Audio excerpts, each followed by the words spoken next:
Hey, my name is Lizzie Smiley, and I absolutely love helping people connect with their calling and all the tools they need to kick roadblocks and excuses right out the door so they can cultivate the life they dream about. If you want to launch, grow, pivot, or scale your Etsy shop, or you've always wanted to develop the mindset and skills to run your own business, then I'm your girl. I've had that entrepreneurial spirit going strong since my very first lemonade stand, and now I'm a work-at-home mama with multiple online companies and a full-time Etsy shop, all while being present with my kids for the everyday chaos and most important milestones.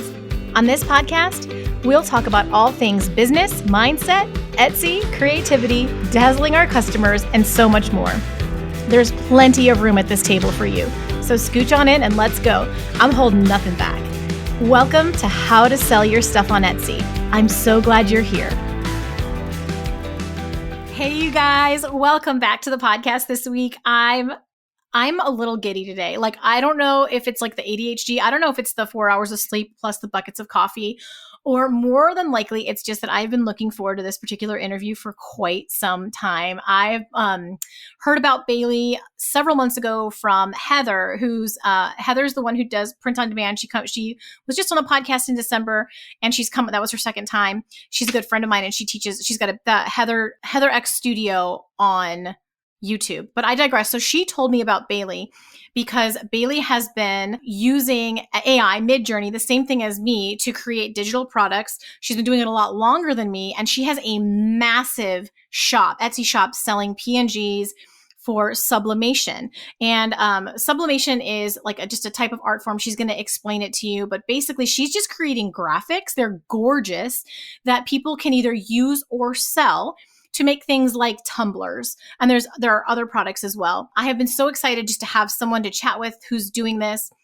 And I know how much y'all enjoy hearing about another type of digital product that you can create, whether you want to do it like in Canva with Creative Fabrica stuff, or you're a designer and you want to use your own original stuff that you're doing in Procreate or in Photoshop. I just think this business model is fascinating. And I love selling digital products. So I'm excited. So let me tell you a bit about Bailey. She's a top 0.1% Etsy seller. Her shop is massive. She's also a coach, and she now helps others create digital product businesses, resulting in scalable passive income. She was able to make $15,000 per month with one digital product shop on Etsy within 3 months, and she's now tripled that monthly revenue, resulting in over $1.3 million earned on the platform. Hello, what? And implemented strategies to automate a majority of the business, and now runs several different digital product shops. Seeing the success of her main digital product shop, Bailey went on to also build her own brand off of Etsy and created a digital product membership site for her customers that now has over 800 members. This year, she launched her digital product business course, Digitally Purposed, and her YouTube channel where she provides free educational content to her audience. Her YouTube is awesome.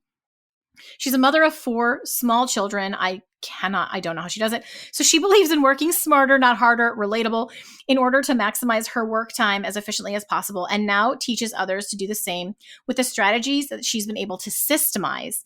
That is so fun and so important. So what I really love about Bailey is she's extremely down to earth. She's very generous. She's just very relatable. And if you like me, you're going to probably like her even more because she's just that kind of a person. I love what she's willing to share. She's also much more organized than me. So she has just built this business, and it makes so much sense. Like the different layers she has of here's the Etsy shop selling to 2 different kinds of customers, right? Someone who wants to make sublimation tumblers, and someone who wants to just do it as a hobby, and someone who's doing it as a business. So people who sell sublimation tumblers, they buy her designs that they can then put on their tumblers to sell. That's incredible. Then she had this entire group of people who want to learn from her. So she has them who are in her membership, going through her course content and learning how to create this kind of product as well. Then she has a membership for people who want ongoing access to designs. So she's built this incredible email list that continues to bring repeat business in. It's one of the most brilliant things that you can do because you're not putting all your eggs in the Etsy basket. And B, you are not just waiting for someone to come search to come back and buy from you. They're on a repeat process, whether they're in the membership and they're just getting the monthly access, or they're just getting the emails and they're being reminded to come back and shop. The systems that she's put in place are really smart. It's been very inspiring for me because I never thought to layer all of that together. And so I'm super excited for you to hear from her.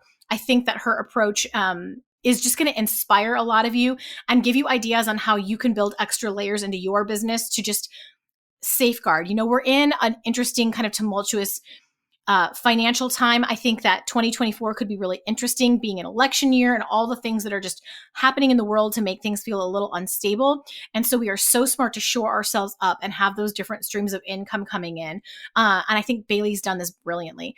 So with all of that said, I'm very excited to introduce her to you. Please help me welcome Bailey to the podcast. Hey, Bailey, welcome to the podcast. I have been counting down the days for this. It's so good to see you. Hi, good to see you too. This is so fun. And we were just chatting before we hit record, and you told me you actually used to listen to this podcast, and I kind of can't even handle that. Yes, I did. Back when I first started out on Etsy with my first handmade product, I did, because we were trying to learn as much as we could about how to sell our glitter tumblers. I was gonna say, what was it? You were making glitter tumblers. Have you seen Mrs. Dutchy on TikTok? No. Okay, so TikTok lives are obviously a riot, and there's this lady, Mrs. Dutchy, I think is her name. I know it's something Dutchy, and she sits there and she makes these tumblers, and just the way she's very entertaining. I'm not going to tell you even more than that because I don't even know how I would describe her, but the glitter tumblers made me think of her. I love that you've pivoted from there, and I bet you're preferring what you sell now as well. Yes, I had a few pivots in between, but I eventually, still, tracking with the tumblers, moved from glitter tumblers to POD, and not just POD tumblers, but POD sweatshirts, clothes, and a POD tumbler. And then even further took it and started making my own sublimation tumblers and got really, really crazy busy with those, and just went to the source and was like, you know what, there's got to be a better way. 4 kids at that point. There was no way I was going to keep filling 50 to literally 60 orders a day ourselves. Even though, sublimation, if you don't know, glitter tumblers take, if you're making them right, a good week to 2 weeks to make a finished product. Sublimation tumbler will take you 10 minutes.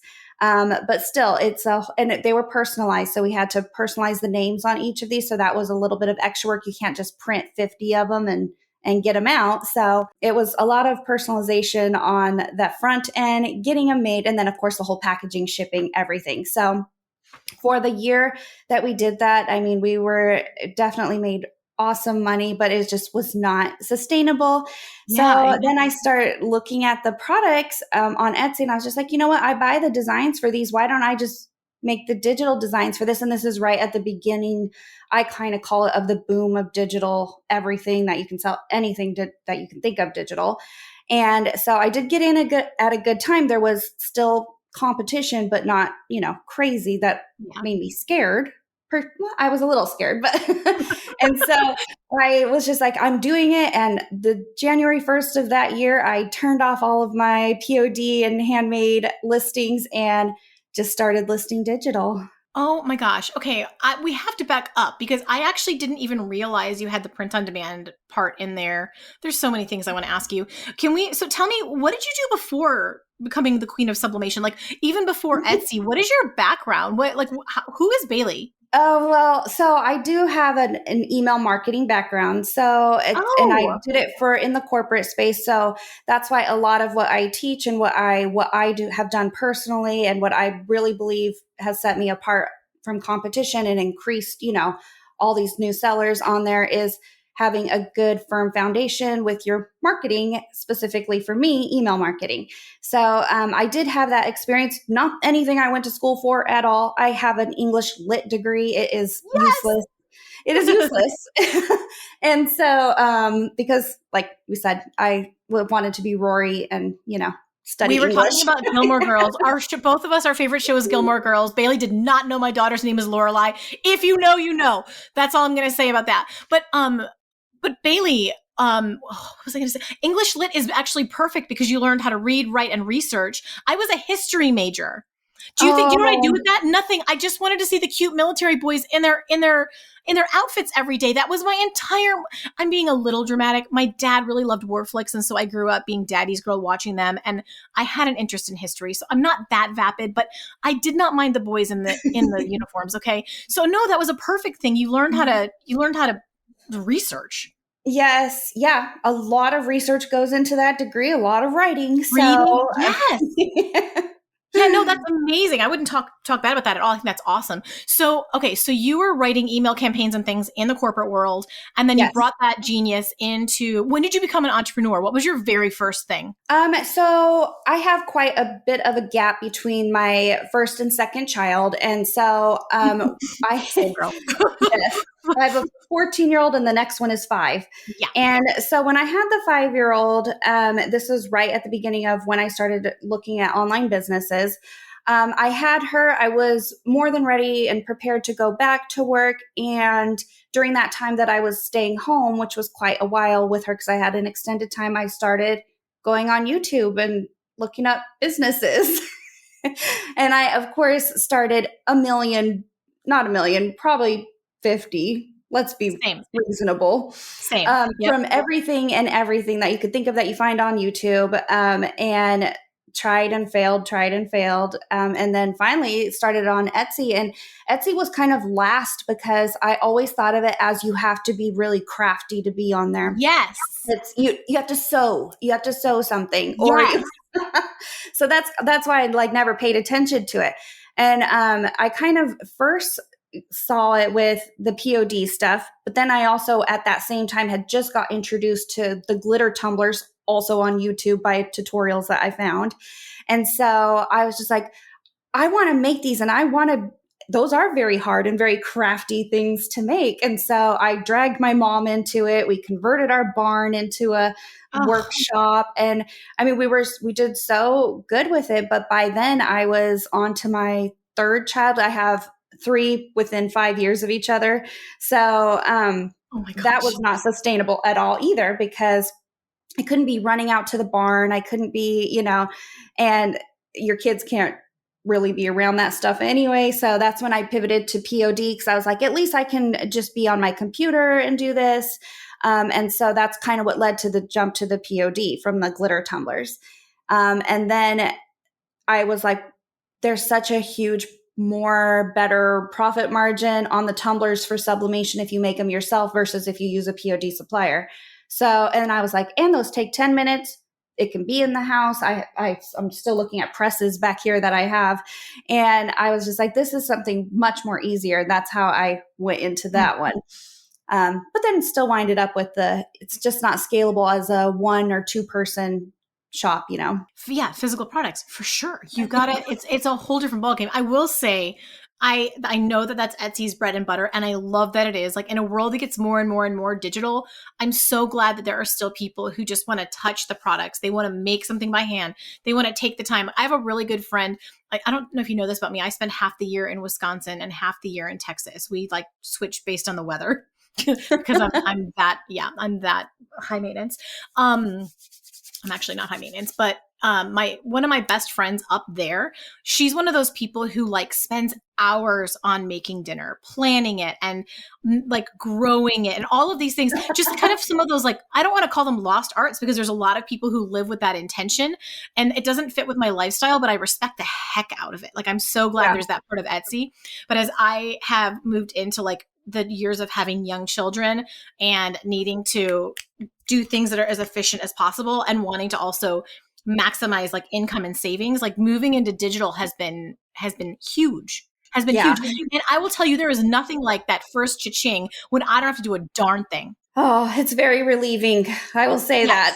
Yes, because before, in the initial where I really blew up on Etsy was wood signs. And we got that cha-ching, and then it just started. Let's go find reclaimed wood, process reclaimed wood, build it into a sign, stand it into a sign, base paint it or stain it, then paint the lettering, then do the top coat, then wrap it, then box it. And I mean, I'm sorry, if you're exhausted listening, you should be. And I still respect it. It was the best, but And then print on demand, where I'm sitting there literally chewing my nails off, wondering if Printify is going to deliver a good product. And they're going to be like, how could you be the kind of company that just ships something out? You knew this was coming to me. You put this in the bag. And I'm like, no, didn't I know? I would have never done. I literally stare at things and I'm like, is this good enough for Jesus? Because if it's not, I'm not shipping it out, Yes. No. So, okay. So I've gone off because this is what I do. But, yes, now getting the cha-chings and being like, I don't have to do anything. It's the best ever. It's a vibe. So tell us exactly what you sell. And for people who don't know what sublimation is, like really break it down to that. How do you make it and how do you sell it? So a sublimation tumbler is a printed tumbler, meaning you have a very special type of sublimation printer. It uses sublimation ink. And then you have to apply it via a sublimation heat method, which is either with a convection oven that has been dedicated for sublimation that you don't cook your food in it. You can buy special sublimation convection ovens, or you can have heat presses. And I have like 4 over here, and we used to have them all going at once. It takes about 90 seconds once you print out your design. So I guess I should start from the beginning. I make the digital design that the crafter or business owner then prints out themselves on their own sublimation printer or a converted one. And then they wrap the tumbler with the piece of paper, the design, and then they press it or heat it up, whatever way they're doing it. And then you peel it off. 90 seconds later, it's this beautiful design, hopefully, on your tumbler. A lot of people will customize it. The whoever purchased it from me, they'll add their customer's name, because I do a lot of B2B because they have their own businesses. That's and brilliant, so they'll personalize it. Yeah, they'll personalize it with a name or a quote, like in Canva or whatever they're using, and then print it out and make the final product. So I am essentially a sublimation graphic designer, even though I still hate the word graphic designer because I am not one. But what? So you don't have a background in design? Because you are selling, basically you're selling a PNG, but it's for a specific purpose. That's so cool. Okay. Yes. Excuse me. You don't have a graphic design background? No, I self-taught myself everything on YouTube, and I'll be the first person to tell anybody you don't need Photoshop, you don't need to learn Adobe Illustrator, you don't need to. And this is speaking, before I even touched AI, which wasn't till basically 8 months ago. I did everything in software like Canva and Kittle, and used commercial use graphics like from Creative Fabrica, Creative Market. And put everything together myself. And that was it. I did take a very extensive iPad Procreate drawing course. And you never used it though, did you? Or did you use it? Because I took the class, I did it all, did 2 designs, and I was like, well, this is definitely not scalable. If you're going to sit here all day and make one design, drawing it out, and I give those people hand-drawn artists, like on Morgan Nichols or whatever her name is. She's amazing. It's beautiful. Like, I love it, but that's not what my industry is known for. They need very, very high volume, and it's quantity. High volume is the name of the game. Yeah. So that was just, while I would love to be an artist and practice all the time, that was not in the cards. We'll save that for when the kids are grown and we can sit on the porch and rocking chairs with our little Procreate brushes and whatever. But Bailey, you said you introduced AI, which last year was my big fun thing as well, even though I'm actually very change averse and risk averse. But I was like, if I don't look at this square in the face, I'm going to go out of business. I have to pay attention to it. Yeah. And it forced me. And then I was like, oh, so tell us what you're using and how that's changed what you do. Yeah. So the first year that I was full-time digital, and that's when I went crazy viral, was 3 months after I just switched completely to digital, because it was in March of 2022. And that entire year just used Canva, Creative Fabrica, and Kittle. And so at the end of 2022, all of the AI things were being released. And there was a lot of drama going on in the space that I'm in about whether Tumblr designers were going to use it or not, and if customers would buy it or not. And a lot of the stores were just jumping on it. I mean, they were having, literally hundreds of listings up each day, like those kinds, and just these stores just popping up, huge store overnight. And I kind of just looked at it from a business perspective, because while I agree with it or don't agree with it, it was a matter of, if I want to stay in this space, it was learn to use it. And so January 2022 is when I first started watching all the YouTube channels about it and how to prompt and which one I was going to use. And so I decided to just choose one, because they're all great now. They weren't so much a year ago. There's so many more options now. And just really learn one really, really well, which is what I did. And so by March, I had quite the incoming, all kinds of designs, just because it was just made everything so much more easier. You could just scale that much more. And that now I would say about 50 and 50. Sorry about that. No, I didn't hear or see anything. 50% is done in AI. And I say 50% is done the way I used to do it, using Creative Fabrica or Kittl templates or something like that. But while I will say it's almost to the point where, is it worth it to even use Creative Fabrica, because so much of it is AI generated anyway. And now just understanding what it looks like and what type of graphics are popular in our space, that it was generated in Midjourney. So why not just go create it yourself the way you want it and use it that way? So I foresee in the near future, probably going a little bit more. I mean, I'll always still have to pull it into some type of software, because mine are very text-based and text-heavy. So I have to use something, because that isn't anywhere near what it needs to be, just to be able to get something to pop out with the words that you want it to say. Y'all, I don't know about you, but the legal stuff surrounding business really intimidates me. Like, it's not fun. It's not easy. And I generally just want to shove my head in the sand like an ostrich and hope it will go away and nothing bad will ever happen. But the truth of the matter is that we're business owners now, and that is so cool. And it takes so much courage and effort. And it would be absolutely devastating to lose it all and more, like maybe even our homes or our family's well-being, because we didn't take a few precautionary steps in the front end to set up our business correctly. So whether you're just getting started on Etsy or you've been selling for years now but never quite got around to the legal setup, I want to make sure you know about Attorney Paige Hulse and her creative law shop. Paige used to be an Etsy seller just like us, which I freaking love, because she gets us, she understands the nature of our business and the Etsy platform so well, like so much better than, some local attorney who maybe understands general law. She's the one person that I trust for myself and that I trust to take care of you guys for like any entrepreneurship needs. Or by the way, equestrian as well. If you happen to be a horsey person like she and I are, she's got a specialty there as well. So first off, I want you to know about some free resources. Paige was on the podcast 3 times so far. So if you look for episodes 36, 61, and 86, great free advice there. You can learn some of the basics from her of how to protect your business, the way you need to set it up correctly. She's an absolute doll, and she's smart as a whip. And also, you're going to love the easy way that she breaks down complicated legalese. I can actually focus on what she's saying and not go blank because it's so technical. You're going to love her. And also, this is really important. I want you to know that she's available if you, especially in the United States, of course, if you run into legal trouble, or if you need to register a trademark, or you have some other issue with your business that requires legal advice, you can just search for Paige Hulse Law. Hulse is spelled H as in horse, Ulse. And I'll also have her sites, of course, linked in the show notes for you guys. And most importantly, I want to make sure you know about her creative law shop, because it can save you boatloads of money.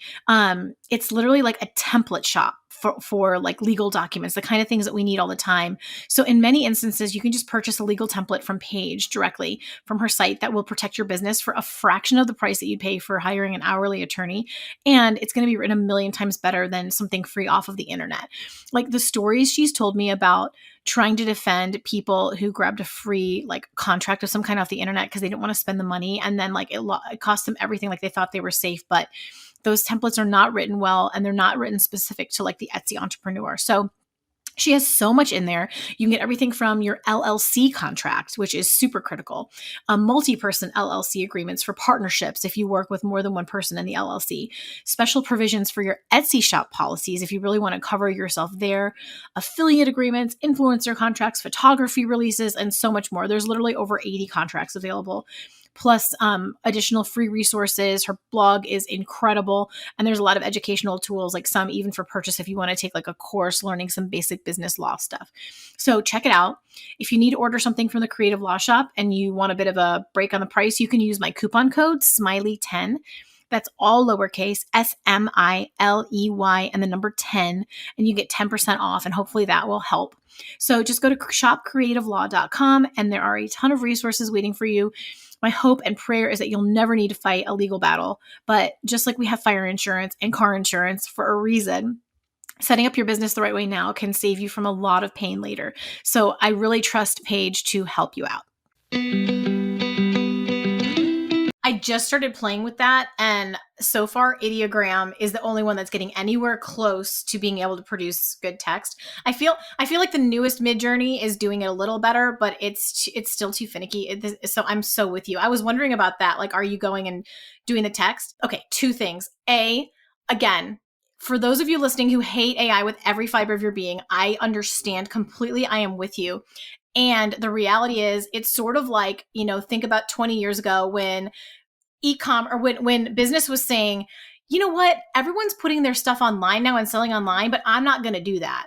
And the stores that decided, I'm only going to be brick and mortar. If you want, you can call in and I'll ship something to you, but you can't check out online or anything like that. And the ones who were like, you know what, I better create a checkout cart so people can order online, or I'm not going to be able to keep up. It's literally that is AI now. And we can be mad about it. I'm with you. I'm a little mad about it too, but it is what it is. And so I think we have to at least chew on that, And then the second thing, which has now escaped me that I was going to say, Creative Fabrica is still great for fonts. Just this week, I was playing on YouTube and found how you can use Midjourney to actually build your own fonts. Have you done that at all, Bailey? Or no? Oh my gosh! I need to look that up. No, I will send you the video and I will link it in the show notes, fonts, because I was like, excuse me, this is a vibe. So that's going to be really interesting. I'm wondering how that'll hit copyright issues though. That'll be interesting, like how they're putting those together. Right. Okay. So Midjourney is your BFF and it's creating your designs. So like just for people who haven't played with it at all yet, you basically go in and by a prompt, it means you just describe what you want it to make. So like if you wanted to make a cow, like a cow design for a Tumblr, what would you do? Without giving us a prompt, but just give us the idea of how it works. Yeah. Mine are pretty simple because I know my audience very well. They're very, I know what sells. So I just continue to make to them anyway. The same thing. So it just goes by a lot of the styles. So if I'm looking for like a watercolor style cow or maybe a retro themed cartoony vector style cow, it's all just about structuring it with what it is that you want. The subject is basically what it is, the style, and then any specific colors or additional elements that you need it to have. And that's it. It's very, like, a lot of people get hung up that like you have to write this huge old paragraph, but I've found that sometimes the more simple that it is, the better that your graphics come out. And then just, you can always play around with your settings. Midjourney has 6 different versions right now. So if I find that it didn't come out in version 6 the way that I want, I'll just switch it to version 5.2 and it'll give me a completely different cow. And so that's one of the ways I can work really fast. I just go through and switch all of the settings really quickly. That way I have literally 6 different cows. And if we want to use them all, then we'll just throw them all in the folder and we have them for later. So no way. I've never thought to do that. That's genius. Yeah. We do that because I work so much with like just tons of clip art elements and then I put them all together to make a specific design. It's very rare that you'll get a Tumblr design to come out in one, 9x3x8.2 rectangle, and it all looks great. No, it takes a lot of actually editing to put them all together, put your text in there, put filters on there, fix anything. So I mainly just generate just folder after folder of clip art in all of these different styles Okay. for whatever holiday I'm working for or a trend that we're really seeing, and put them all in folders, and then we end up using them later. So that's kind of a big part of bulk working, just to be more efficient. I think that's so smart. And what I love about that too, Bailey, is that means that you're still having to bring in your own style and artistic expression. And I think, for folks who are listening, it's like it is preserving some of what we think is really special about being the creator. You are still bringing pieces together. They're just a little close to exactly what you want rather than just what the market already has to offer. Yes, totally. That's so Because, cool. yeah, if I didn't have a brain and was like not, putting like these funny I just did all of these funny t-shirt sayings today for St. Patrick's Day. And I mean, I still have to think about what the shirt's going to say and then, go back and generate the images and in the style that matches whatever the quote is. So it does take a little bit of thinking. It's not just, you get to throw in sentences and then they just, pop out and they'll sell, because I've done it that way too. They don't sell.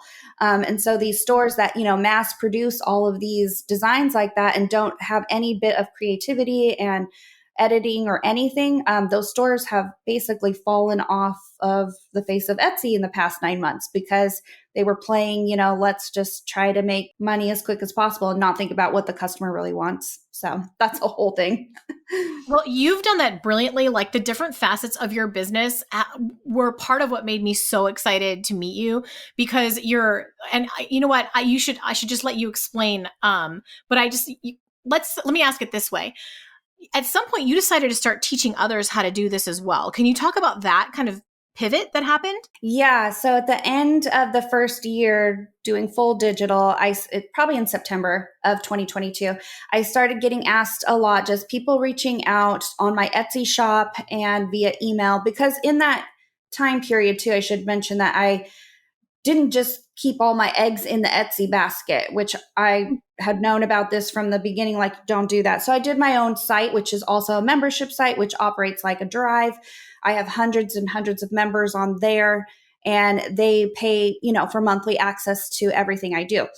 Anyway, it was a lot of those people coming over saying that they wanted out of the Tumblr space, and they wanted to know not necessarily how to make Tumblr designs, but any type of sublimation designs, because with sublimation, there are probably over 500 different sublimation products that you can put designs on. So it's not, everybody thinks, oh, they're just tumblers. No, just go to a site like Heat Press Nation, which is like a sublimation wholesale supply store, and you'll be able to see that that's why we make designs for coasters and wind spinners and, license plates. Anything you can think of, it's basically probably a sublimation product. Wow. So I didn't know that. yeah, it's a big, big industry. And so a lot of people were coming to me saying they wanted to get out of the sublimation space, Tumblr specifically. Would I be open to, doing one-on-one or coaching or teaching a class about, how to sell on Etsy, because most of my people don't sell on Etsy, how to sell on Etsy, how to make designs, how to grow a Facebook group, how to, and I was just like, well, I don't do anything. I mean, I could be open to it in the future. So I thought about it and I was like, yeah, it's just, in my head, another, income stream, another entrepreneur thing to do. So I spent 2 months making the course at the end of 2022 and released it January 1st. And then kind of just let it sit there for 6 months and let organic people just find it through a blog that I had about it. And then decided to take it seriously and market it and start creating content around it, which led to the YouTube channel in July. And so I've been on that for about 6 months now of trying to create consistent content. That's my goal for this year, is to be more consistent with that part of the business, because I've never had to create content about anything before. So not on a regular basis anyway. So that is what I'm working on this year. And now with the success of both sides of the business, I've been able to hire help to facilitate, a little bit of faster growth, I think. And we'll see how this year turns out. I really love that, because it would be very easy to want to gatekeep that information and just to feel like, man, I don't want to go create all my competition. And so I just really respect the heck out of you for being like, yeah, let me show you how to do this. And it's not like you are one of these people who goes and exploits people and charge an arm and a leg and then try to upsell them to some massive expensive coat. You know what I mean? Like, you have very practical, very reasonable ways that you support people. And I don't know about you, but like when I first started, it would have been really nice to have what's available now in terms of being able to get someone to show us exactly what they do. It was years before I found that, or I should say not years, it was months before I found that. And the ones that were available were all created by men. And like, no offense, men, but just like, I learn, you communicate differently typically. Do you know what I mean? It's a different thought process. It's a different vibe. And so being able to learn from a woman in my case is really helpful because they think more like I do. I'm over there just like, I'm just not thinking of these like Google ads. And I mean, I'm starting to now, but I was just like, I just want to sell my signs. Like, can speak to me like a creative, you know? Yes. Yeah. That is a huge thing. I'm not wrong. Right. So tell me, gosh, Bailey, so you've got this amazing, humongous Etsy shop with over 4,000 listings that is selling PNG files. At the end of the day, it's PNG files that you put together. You have a membership where people who want to have like ongoing access to them. So you're creating repeat customers with a membership for that. Then you have a whole side where you are coaching and teaching other people how to do it. And you have a membership for that, which is separate. How do you do it all? Oh, I'm just very, I will say that I am a very, very organized person. That's probably my strongest thing that I have, is just, I am so into putting everything down. First, I started out on just a simple thing like a spreadsheet, every single task that I had to do in a day. And then next to it, how much hours do I actually have in the day, which is kind of basically like 9 to 2:30. Yeah. In the day. So because I don't work after I go pick up the kids from school, because there is no work after that, you know? So yes. I just looked at it from that perspective. And then, I mean, I did do a few not coaching, but classes on productivity and organizing. If you are a solo entrepreneur, which I was at that, I still consider a solo entrepreneur because I have contractors, and they are there and they're there to support me. And if I didn't have them, I would not be doing these 4 different things at all. Yeah. So, and about to add another one, you know, it's just the nature of the game, but just really looking at it from the top of the view is kind of what they said. And then, you know, take yourself out of every single thing that does not require you. So I did that. And I was just like, wow, if I do that, and these are all these, you know, administrative, customer service, Etsy listing photo jobs, and all of these random little things that I was spending all of this time on, then I would actually be able to still create my designs and then create trainings, create YouTube videos, write for my blog, which I really do like. And I wouldn't be stressed about, because I feel like I'm, and even now, I mean, I get done before I'm supposed to be done at 2:30, and I'm just like, I should be needing to do something else, and I'll go find something random to do. So it's just about, I think, just really looking at it from all of your tasks at one time. And then when you are at that level, you know, you can pull yourself out of it, and then that will free up your time to just dedicate it to what really matters, what does require you, which for me is the designs and the content. And so I feel like since I made that switch, which was in July, I've just been a lot less stressed. I feel like my designs are better because I actually enjoy doing it, because I don't have to go list them on Etsy, which no one likes doing.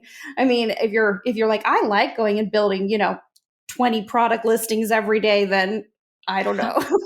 So, it's for me, it's a lot of copy, publish, copy. Yeah. Oh, do you do that too? That's what we do, right? Well, no, you're using like a whole uploader. Yeah, we have it in Vela, and what we have are like templates that are set up in there. And so we create them for all of the products. So say it's a tumbler or a wind spinner or a t-shirt design, whatever it is, there's all of these set templates. The VA goes in there and all he has to do is take my folder of designs that I sent him for the day, and he will put them in their appropriate product.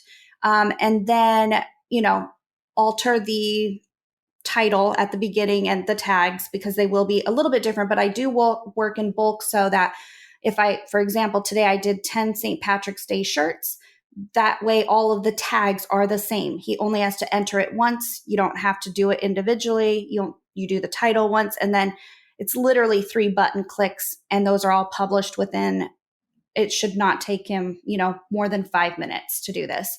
So that's just, again, about, finding whatever you can, whether it is help or VA or tools and software to take, because a lot of it can be done, with tools and software. So you could free up your time by just finding the right types of software to get your time back.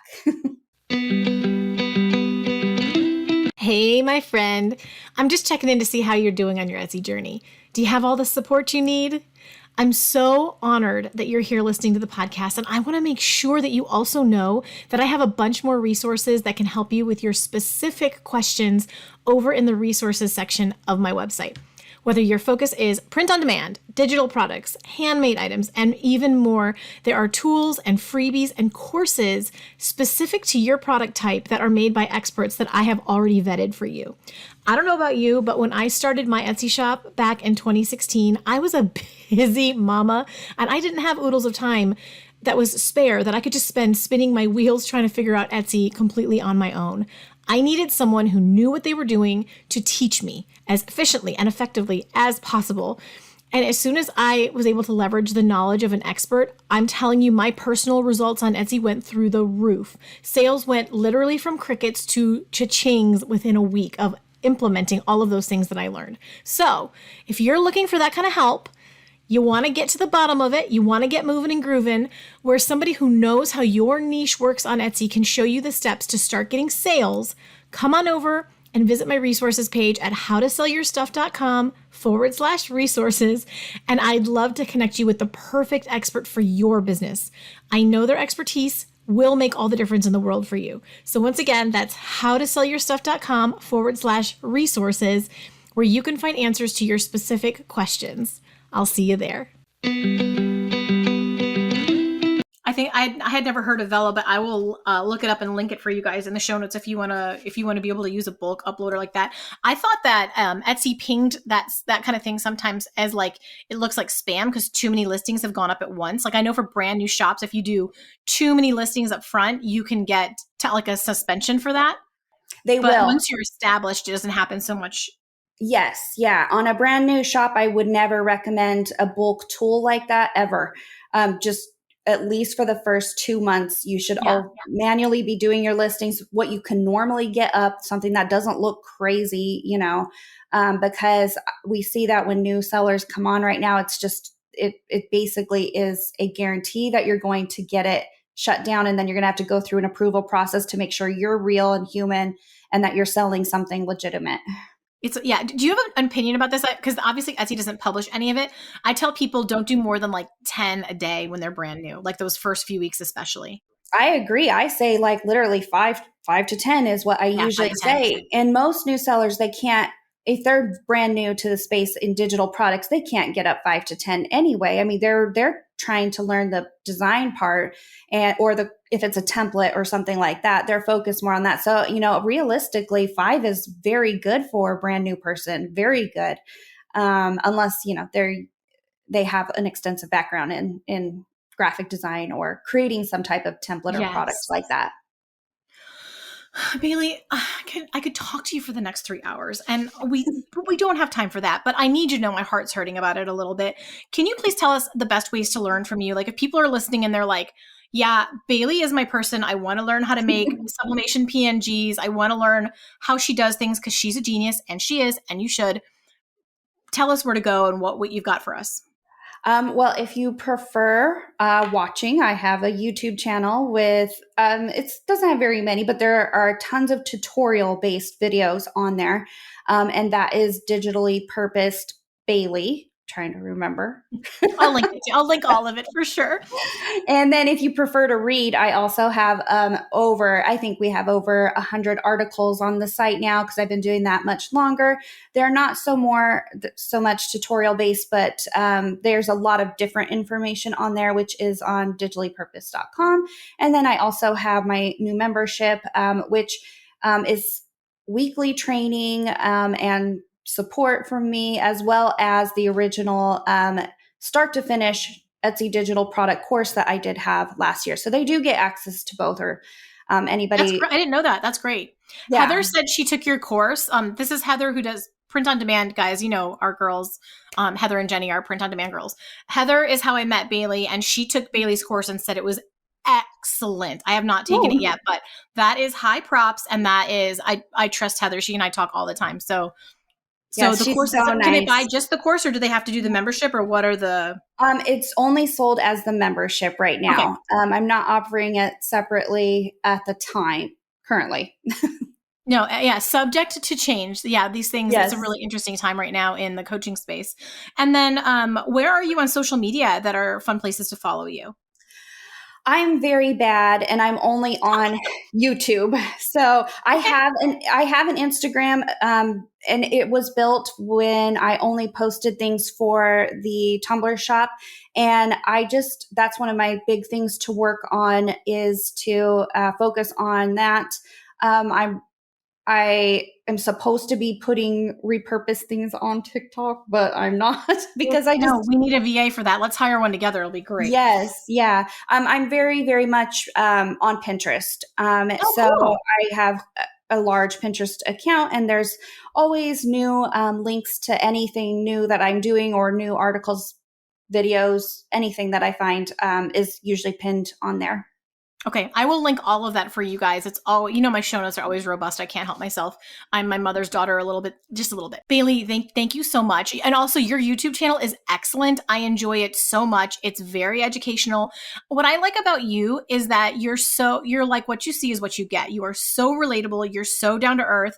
And there is just nothing oily about you. Like, at all. Thanks. No, seriously, you are a breath of fresh air. So, and I mean, I like to talk good about everybody. I try to find the best in every single person. With you, it's so easy. You're just, the second someone sees you, they're like, oh, she's the real deal. So thank you for that. And you guys should check out our YouTube at a minimum. But I really appreciate you taking the time to meet me today and hang out and chat and share about all of this. And I hope it was fun. Yes, it was great fun. I really liked it. Thank you. And you guys, thanks for spending your time with me. Thanks for hanging out with us.